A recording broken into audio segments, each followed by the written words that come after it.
Alright, just played another game here. Haven't recorded a game in a couple of days.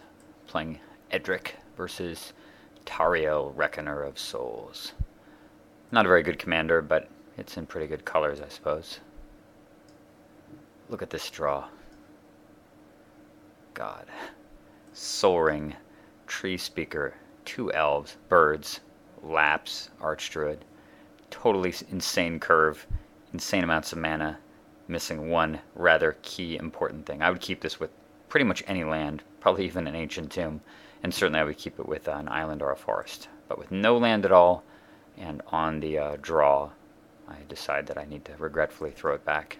For this, decidedly worse hand. But it does have a Boreal Druid and a Tropical Island, so if I draw just one more mana, I'm fine. And at least I have to discard for a while. So I'm going to go with it.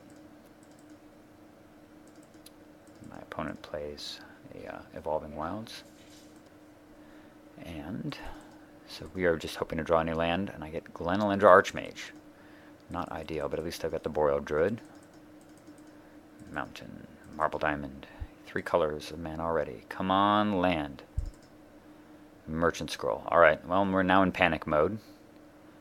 So the options are with this Merchant Scroll to either get Brainstorm and be totally vulnerable to his next turn, or go for Insurance, which is Force of Will. Given that I don't really see any future for at least opposition in Glenelendra Archmage, I'm really far away from opposition, given that it's double blue.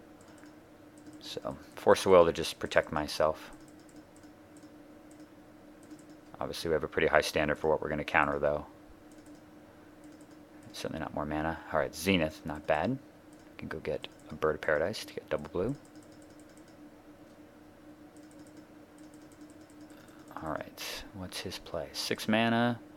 Sire of Insanity. At the beginning of each end step, each player discards his or her hand. Well, that's Mind Twist for 6, as well as a flying, or 6/4, well, a Crawl Worm.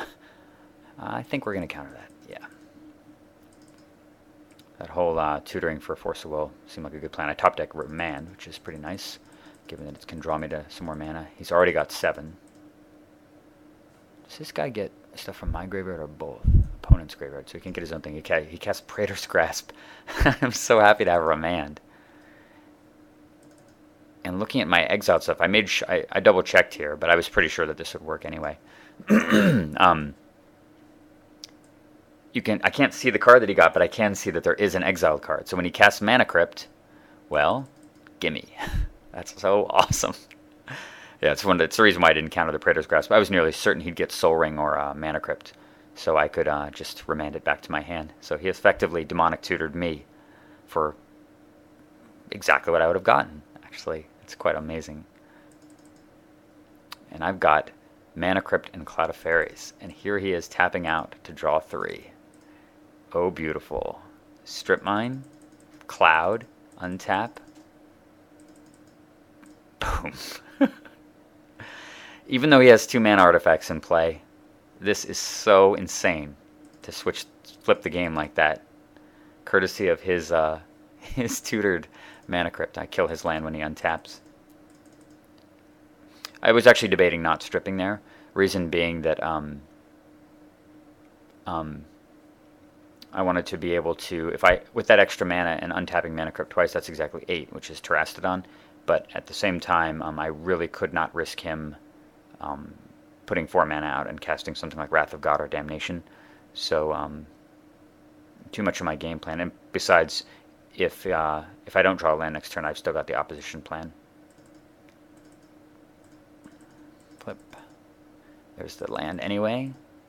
We're just going to go tutor for a Soul Ring, in case he decides to kill Tezzeret with elephants.